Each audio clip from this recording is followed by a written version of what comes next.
What's up, everyone? Finally doing my ranking video for Goosebumps Series 2000. So a couple things I want to mention real quick before I get started. The first is, it was a little bit difficult to rank this list, particularly the middle of the list, because a lot of the books just blend real close together. It was hard for me to decide which ones I like more. Even right up until before I started filming this video, I was still making adjustments to the list. And honestly, I could spend forever trying to figure out, nitpick and look at each aspect of these stories and trying to figure out which one I like more. So I just decided to go with this for now. My list might continue to change in the future, and depending what day it is or what mood I'm in, I might say I like one book a little bit more than the other. But anyways, I decided to go with this for now. So yeah, the other thing I want to mention is that I'm just going to do a brief review on each book. I'm not going to spend a real long or go too in depth because I don't want to make this video super long, and I know you guys don't want to watch a ranking video that's like an hour long or something, and we got 25 books to cover. So yeah, let's just get started.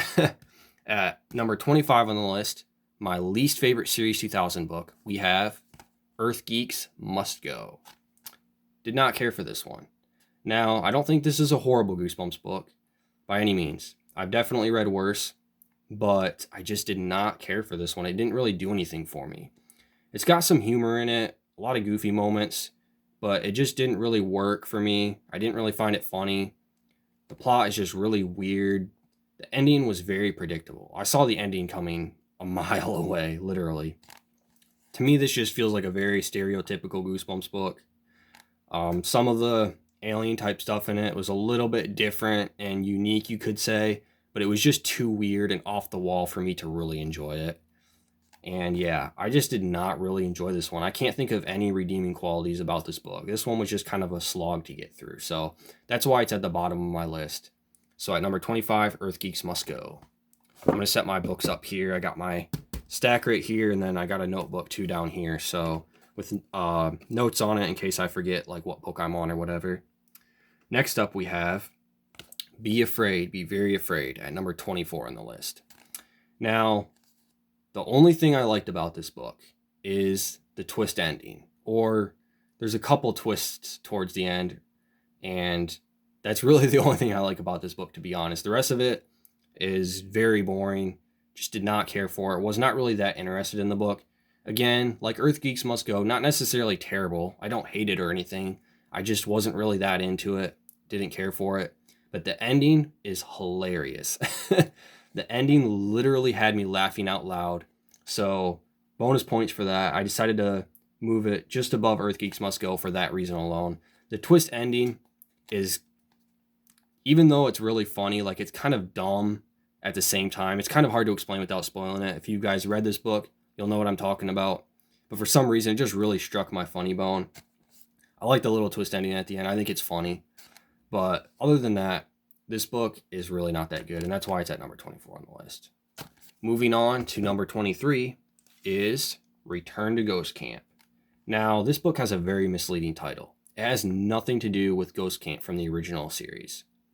The only thing that's a little bit similar to Ghost Camp, the original one, is there's a couple scenes in here that are kind of imitated or repeated a little bit that were in the original book. And in that sense, it seems like this book is just kind of more or less paying homage to the original Ghost Camp book. But other than that, we have different characters, a different setting. It's completely different. And I still tried to enjoy the book for what it was, but I couldn't really get into it. Early on in the book, the kid switches identities with one of the other kids going to camp. And it's really weird. And this whole thing is just way too played out. And I was not interested in that aspect of the story at all. It didn't even really make a lot of sense and was never fully explained by the end. Part of it was, but not completely. There was one scene in the book I did like. The climax, the final fight scene. That was kind of cool, suspenseful. I like that part of the story. But other than that, I didn't really care for this one.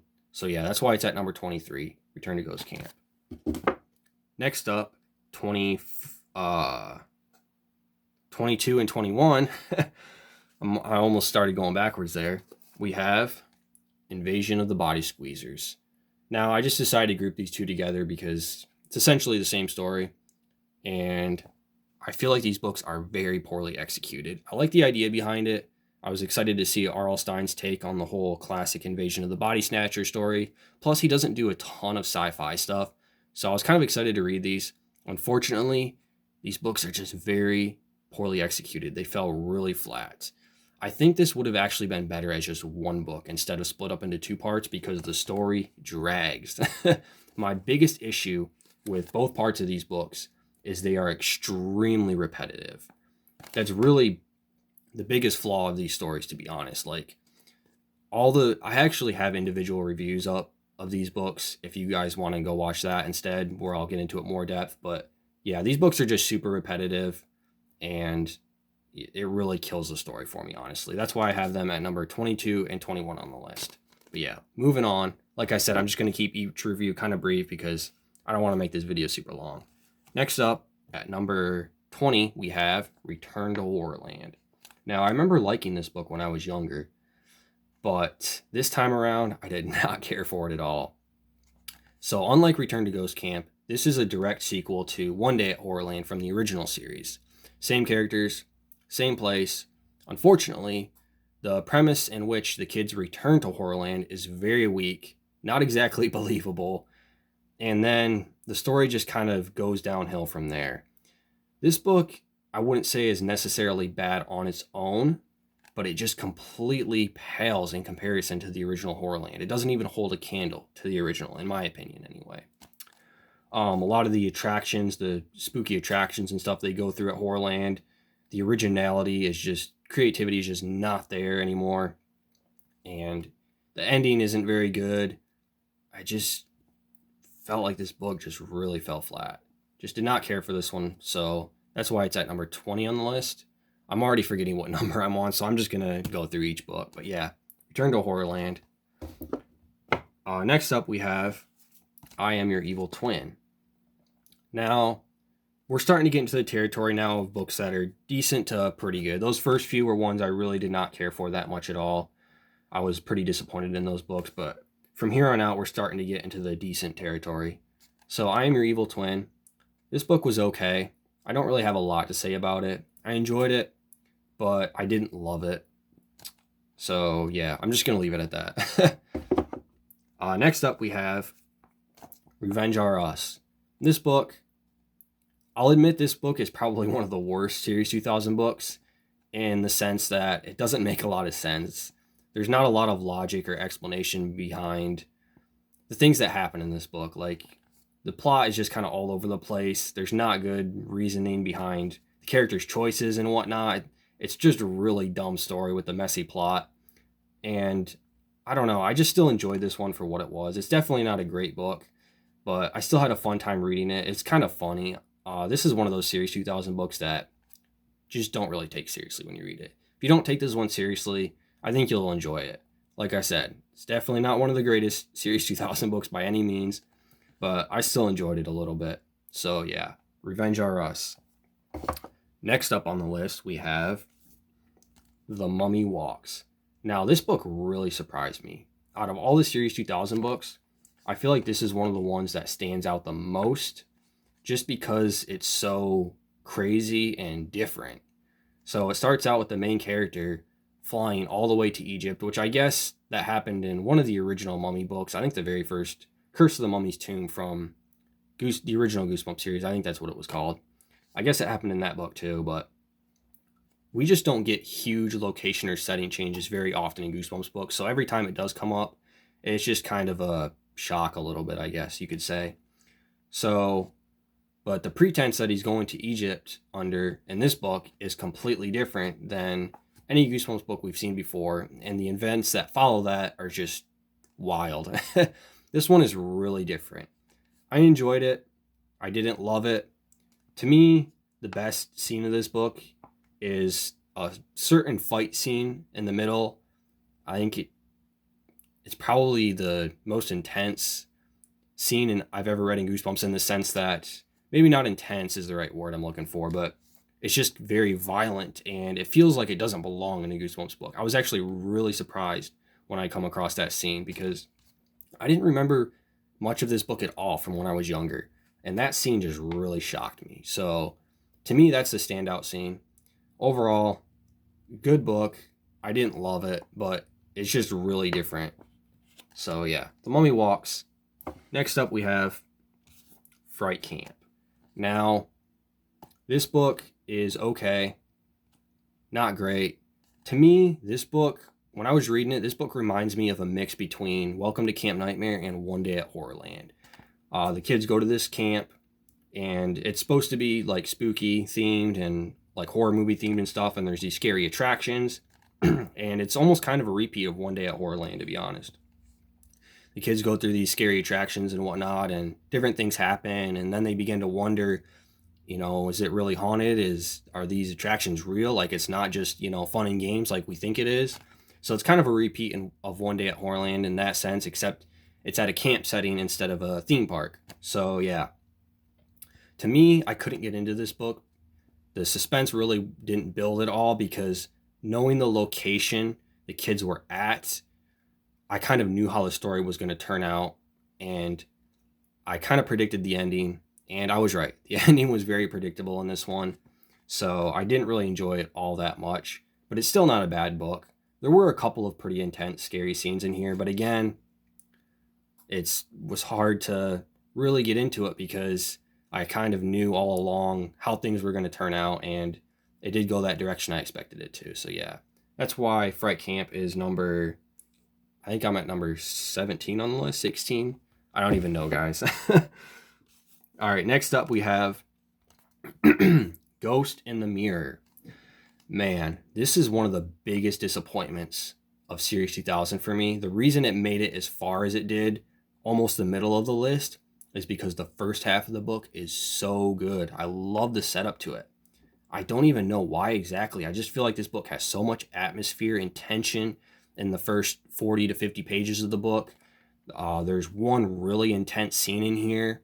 There's a little bit of like blood and gore description, which you don't see too often in any Goosebumps book. Usually blood and gore is non-existent in Goosebumps, but we get a little bit in here, and it was just so good. I was super interested in the story. I was about ready to peg this as like one of my top 3 or maybe even the top Series 2000 book. And then after the halfway mark, this book just completely falls apart. The story loses direction.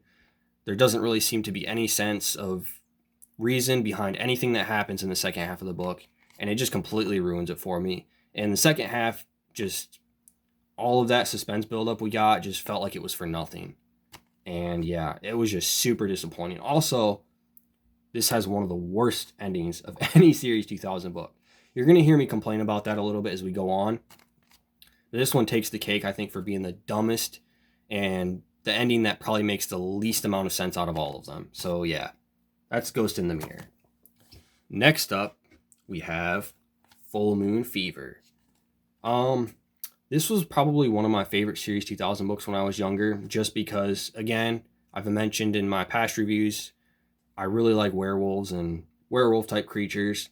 So I tend to like those kinds of books the most. I've just always loved the werewolf subgenre. They've always been my favorite monsters ever since I was a kid. And here, they're not really werewolves, I don't think. I think they call werewolves maybe once, maybe twice. More often in the book, they're referred to as beasts. But anyway, I like this book. I thought it was good. The ending was okay. It wasn't great, but it just didn't age as well as I had hoped. I don't know. It was a decent book. I'll just leave it at that. All right, moving on. We have Scream School. This is one of the other standout books for me in Series 2000 besides The Mummy Walks. Now, this book does have a very similar plot to Are You Terrified Yet? The difference with this book and the aspect of this story that stands out the most is the father-son relationship. Now, in Goosebumps books, parents are usually non-existent in the stories. Well, they're there, but they just don't really play an important role in the story. Usually, the kids try to convince their parents that, something's creepy's going on, there's a monster or ghost or whatever the case is. And of course, the parents don't believe them or don't listen or whatever. And in this book, there's really not a lot of supernatural stuff going on in this book. I mean, there is, but The main focus of this story seems to be the father-son relationship in here, and I just was really surprised by that because it's something that's never been done in a Goosebumps book before, and it's cool to see R.L. Stine experiment and do something different, and I really appreciate that aspect of the story. So even though I didn't love this book, it's not one of my favorite Series 2000 books, and definitely not one of my favorite Goosebumps books ever. I still really enjoyed it and how different it was, and I feel like you could really analyze the story. I feel like there's some underlying themes to it in regards to the dad and his son, but I'm not going to get into all that right now. But yeah, that's why Scream School is in the middle of the list. Moving on, we're starting to get into the territory now of the pretty good books. So from here on out, I really like all of these Series 2000 books. The first one being Bride of the Living Dummy. Now, the only thing I don't like about this book is the ending. As I've already mentioned, a lot of Series 2000 books have bad endings that just kind of ruin the story, and this is one of them. The other thing I didn't really care for is the climax leading up to the end was a little bit over the top, a little bit outrageous. I didn't really care for it all that much, but the rest of the book was really good. Really solid story, a great entry into the Night of the Living Dummy series. Not quite as good as the first 3 Night of the Living Dummy books from the original Goosebumps series, but still a very solid story. I really enjoyed it. I think this one is actually a little bit darker than the original Night of the Living Dummy books. But yeah, it's really just the ending is what ruined this book for me. And then, as I mentioned too, I think the climax leading up to the end was just a little bit over the top and kind of ridiculous. But apart from that, this was a pretty good book. I enjoyed it. Next up, we have Headless Halloween. Now, this book just might be the darkest and the scariest Series 2000 Goosebumps book. If not, very close to being the darkest and the scariest one. And the reason I say that is because this one really gets touchy with like the heavy themes of like life and death and stuff. And usually death is something that's kind of steered away from a little bit in Goosebumps book. You know, it's mentioned and brought up here and there, but characters don't usually ever die in Goosebumps books for the most part. And here, that is not really the case. This one really is not afraid to kind of get into that territory. It kind of almost is borderline too dark for a Goosebumps book. Like, this one just feels a little bit out of place, and I really like that aspect of the story. And there's a haunted house scene in this book too that is very creepy and very intense. One of the most intense and frightening scenes I've ever read in a Goosebumps book ever. The things I didn't like about this book, the ending, again, kind of ruins it for me a little bit. The ending felt a little bit contradictive of what was taking place earlier in the story, and it just didn't really seem to make all that much of sense. And this book also just felt a little bit empty. It felt like it was missing something. I'm still not able to entirely put my finger on what it is exactly that the story is missing, but I don't know. It just felt a little bit empty to me. I just felt like the story maybe could have used a little bit more substance. I don't know. But yeah, I like this book for what it was. Still not in love with it, but I did really like how dark it was. So yeah, that's Headless Halloween. Next up, we are at Attack of the Graveyard Ghouls. Now, I remember this also being one of my favorites from when I was younger, and unfortunately, another one that just does not age as well. And also, the ending on this one sucks too. So, this one is kind of similar to Headless Halloween, to be honest, in the sense that it's very dark and frightening. I would say this one is right up there with Headless Halloween for being one of the more intense Series 2000 books. And I did really enjoy that aspect of it. Like I said, Series 2000 in general is a lot darker than the original Goosebumps series, but this is, along with Headless Halloween, is one of the ones that stands out more so than the others.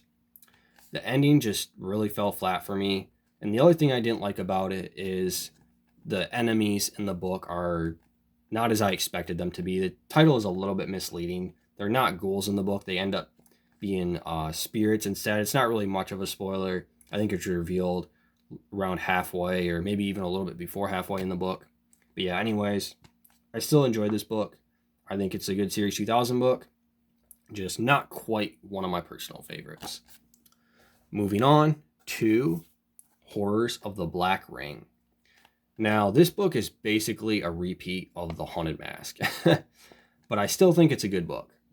So it's basically about this girl that comes into possession of this black ring, and then she starts getting these like urges and stuff to do evil, to do bad things, and she starts being mean to kids, and she has to like fight the evil, and yeah, it's just very similar to The Haunted Mask. It's a good book. I didn't really like how much of a copycat it was, but R.L. Stine tends to reuse his ideas all the time, so it was still a good book. I enjoyed it. That's all I have to say for this one. Let's keep moving. I feel like this video is already really long. We still have a few books to go. We're starting to get into the territory now of books that I really like. And the first one is Slappies Nightmare. Now, this book is very different. This is also one of the really standout books to me in Series 2000, along with The Mummy Walks and Headless Halloween, I would say. This one stands out the most with those two books. Another Night of the Living Dummy entry, except this time we are reading from Slappy's point of view, which is something that's never been done before. I don't know if we've ever read a Goosebumps book from a villain's point of view ever before, honestly. So yeah, this book is really interesting. R.L. Stine put a whole new spin on the Night of the Living Dummy series. I really enjoyed this book. Very different. It does have a couple of intense scenes in here. The ending, I'm a little bit torn on because there's certain parts of the ending. The twist ending kind of has a couple parts to it. And on one hand, it kind of ruins the story a little bit. On the other hand, it's also kind of funny. And it also ties up some issues I had with the book, the rest of the story. There was like some inconsistency issues I had throughout the book and things that didn't really make too much sense. And the ending kind of tied those issues up. But on the other hand, like I said, it also ruined part of the story. And it's kind of hard to explain without spoiling it. If you've read this book, you know what I'm talking about. So yeah, I have very mixed feelings on the ending. It kind of works. It kind of doesn't. Excuse me. My voice is starting to get a little hoarse there, but yeah, I don't know. I still really like this book. I appreciate how different it is. I love it anytime R.L. Stine branches out and does something different, just because so many Goosebumps books are basically the same thing. So yeah, Slappy's Nightmare. Next up, at number, how many do we have left here? 7.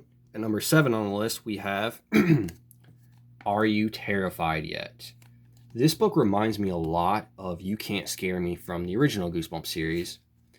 It's basically about some kids that are just trying to scare each other. They're just messing around. This book is very grounded.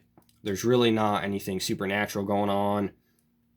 It's just a fun story. I really enjoyed this book, even though it is a little bit of a repeat of You Can't Scare Me. It is kind of different too and has its own unique aspects to it.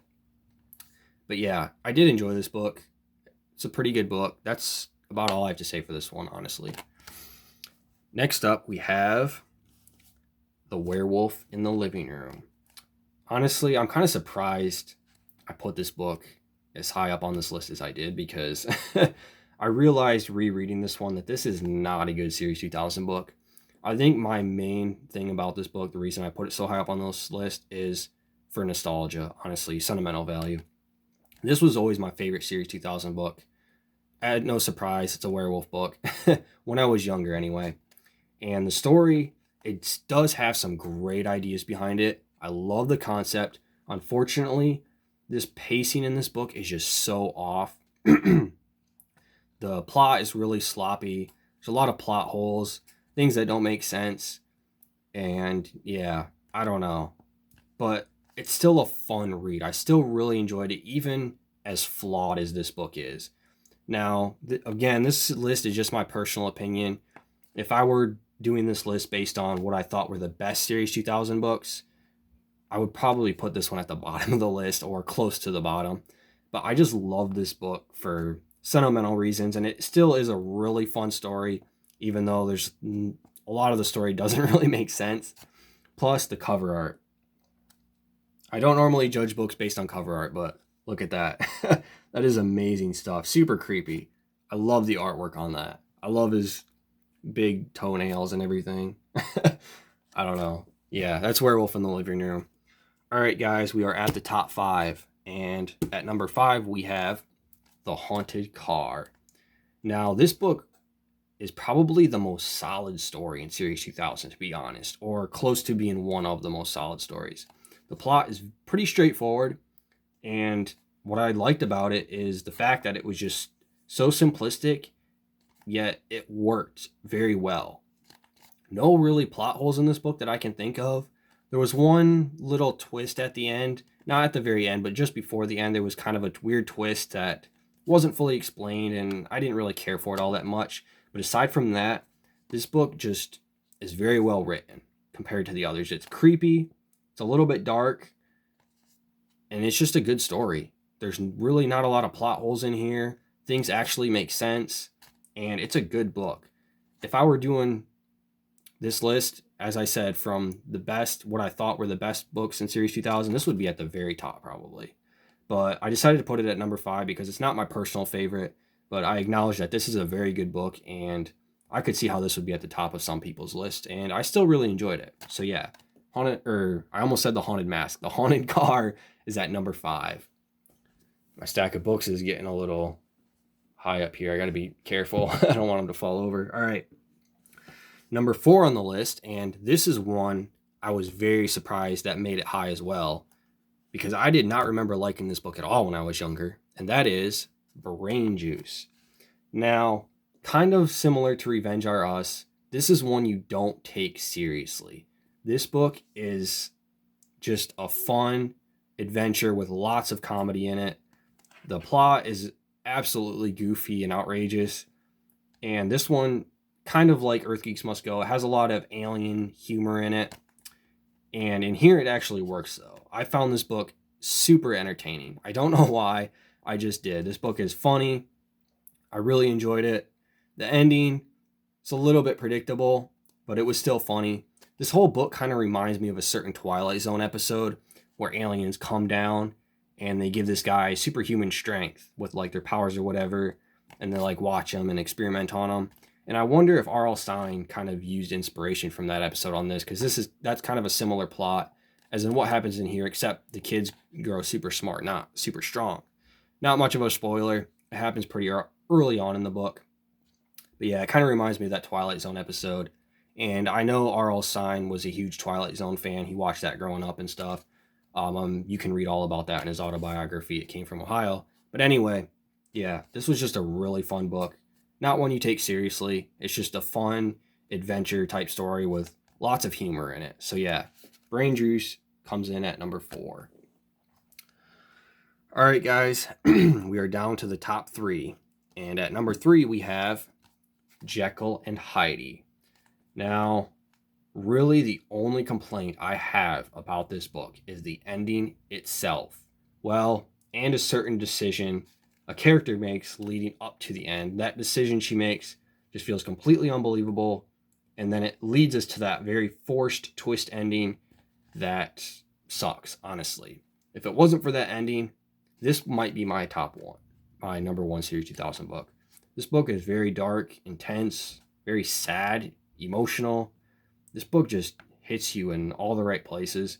Almost reminds me of The Ghost Next Door in the sense that it's just a very serious Goosebumps book. It's got dark atmosphere. It's just got that tone to it that not a lot of Goosebumps books have. And it really works, and everything is just perfect except for that ending. So yeah, I still decided to put it at number 3 just because of how good this book is. And yeah, Jekyll and Heidi is number 3, guys. At number 2, we have Cry of the Cat. Now, I know I said I don't judge books based on artwork. It's not really fair to do that. But to me, I just want to say this quick. This one has the most iconic and nostalgic artwork for me, even more so than The Werewolf in the Living Room, to be honest. Love this artwork. Super creepy. But yeah, Cry of the Cat. I believe this was the first Series 2000 book I read. And this is also the first book in Series 2000.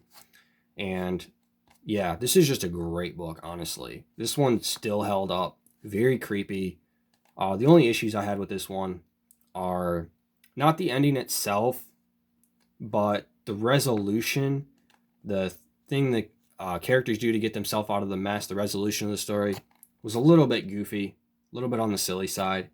And then there is one part of the story too that kind of steers away from being creepy, and it's a little bit silly. But for the most part, really like this book. Really creepy. This is just an all-around great story. Love Cry of the Cat. This one is a classic to me. This will forever be one of the most iconic Goosebumps books, and for good reason. I don't know if it's necessarily one of the most popular, but it will always probably be one of my favorites. It was a little bit different from how I remembered it being when I was a kid, but I still enjoyed it probably just as much. I wanted to say something else about this book too, but I can't think of what it was now. Yeah, let's just move on, guys. That's Cry of the Cat. This is a great book. And at number 1, my favorite Series 2000 book, and I also think this is one of the best Series 2000 books too, not just my personal favorite, and that is Creature Teacher.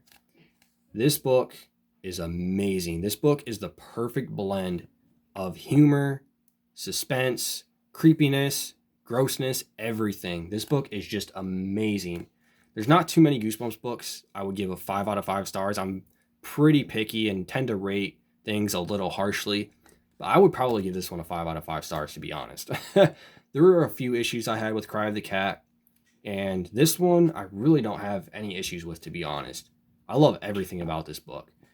This book is very suspenseful and very tense. It's got a dark tone to it, and it's also laced with a lot of humor and jokes in it, and it never breaks the tension though. It just works very well. Typically, Goosebumps books, Series 2000 books, and Goosebumps books in the original series, and even pretty much every Goosebumps book has a blend of humor and like suspense and horror to it. Usually it leans towards one side or the other. Usually it's more on the funny side, like Brain Juice. Usually it's more on the serious, darker side, like Jekyll and Heidi. This book just has the perfect balance, and not very many Goosebumps books succeed in hitting that perfect balance. And to me, this one does. And that is why Creature Teacher is number 1 on this list and my favorite Series 2000 book. So yeah, guys, that's all I have to say. That was a little bit exhausting, I'm not gonna lie. I'm not used to doing longer videos, so. But anyways, guys, thanks for watching. That's my ranking of Series 2000. I'm probably gonna take a short break from Goosebumps books, but in the near future, I'm going to read Hall of Horrors. I'll do reviews for those, and then I'm going to do a ranking video of the Goosebumps Hall of Horror series, and that should be a lot more painless considering there's only 6 books in the Hall of Horror series. So yeah, and then also in the future too, eventually whenever I complete my Give Yourself Goosebumps collection, which might be a long time yet because those books are expensive and hard to find, but eventually I would like to do reviews and possibly, well, I don't know if I'll do a ranking video for those because there's like 50 books in Give Yourself Goosebumps series, and I don't know if I want to go through that much agony trying to figure out which ones I like more. But eventually, I would like to do individual reviews for all of the Give Yourself Goosebumps books, and then also the Tales to Give Your Goosebumps series. I'll probably do those in the future too. I still need the last 2. Right now, I only have books 1 through 4 in the Tales series. But yeah, guys, I'm going to take a short break from Goosebumps books just because I tend to get a little bit burnt out. I can't keep reading the same things over and over. I'm reading some other books right now, and I got some other novels I want to read. But anyways, guys, thanks for watching. That was my ranking video of Series 2000. Let me know down in the comments what your favorite and your least favorite Series 2000 books are. Let me know what you think of them, what you thought of my opinion. Get down in the comments and, let's start a discussion. Thanks for watching, guys.